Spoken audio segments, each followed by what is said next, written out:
Дело в том, что данный протокол рабочей встречи не был зарегистрирован в Министерстве юстиции, не был ратифицирован как международный документ и, соответственно, не является ни основанием для последующих документов, ни основанием для подписания каких-либо договоров аренды.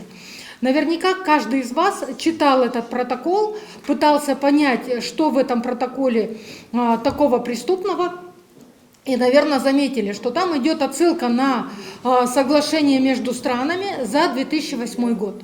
Вот эта отсылка, она говорит о том, что имеется постановление, соглашение за 2008 год. И реализовывать это постановление начали не данным протоколом, подписанным Мадумаровым, а протоколом, который был подписан в городе Ош в декабре 2009 года от лица Кыргызской республики господином Сулаймановым. То есть протокол, который был подписан Мадумаровым, вообще никакого юридического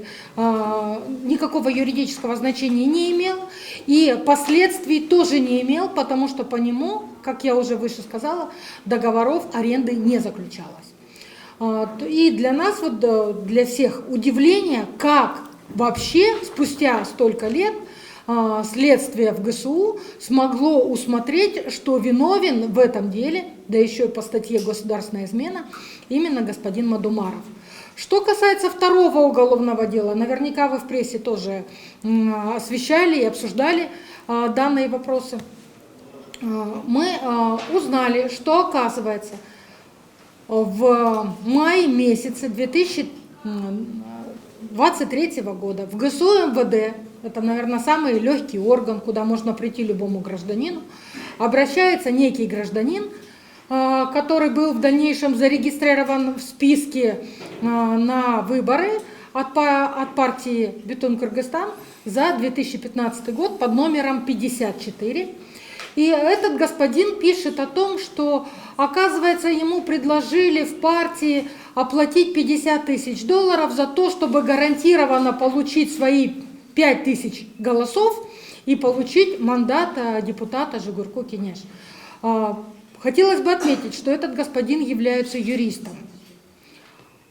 Вот насколько он юридически грамотен, у нас очень большие сомнения, потому что в 2015 году голосование шло не поименно, голосование шло за партию. И господин, который находился в списке на 54 месте, никаким образом не мог получить свое, даже при голосовании за него персонально 50 000 человек, не мог бы получить свое место в Жигурку Кенеше. Вот. Этот господин в доказательство своей правоты приложил к материалам уголовного дела ксерокопию квитанции от другого совершенно человека, то есть другой человек оказывает оплату в партию «Бетон Кыргызстан» этой суммы $50 000 в августе 2015 года. К господину под номером 54 эта квитанция не имела никакого юридического отношения.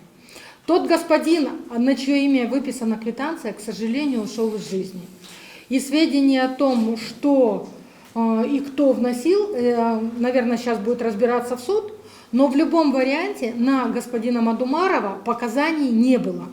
На него просто вот этот господин под номером 54 говорил о том, что, вы знаете, я просто 8 лет ждал, когда у Мадумарова проснется совесть, и он все-таки, так как я не прошел в депутаты, вернет мне мои деньги. А господин Мадумаров знал о том, что вы дали такие деньги? Я не знаю, знал он или не знал, но, наверное, как лидер партии он должен был знать, и поэтому я все-таки считаю, что он должен был вернуть. И вот 30 июня 2023 года ГСУ МВД возбуждает уголовное дело, а в сентябре, 23 сентября, устраивает точную ставку между данным гражданином и Мадумаровым, где выясняется, что все-таки Мадумаров ни при передаче денег, ни при разговоре, ни при обещании голосов не присутствовал и не участвовал. И через 2 дня после этого Мадумарову предъявляется обвинение. На тот момент уголовное дело не было засекречено, но следствие отказалось выдавать любые документы из этого дела. И после того, как Мадумарова ознакомились с постановлением о предъявлении обвинения, следователь сказал, что объединяет эти дела в одно производство, присваивает им гриф «секретно» обоим, поэтому никаких бумаг он по этому делу не даст.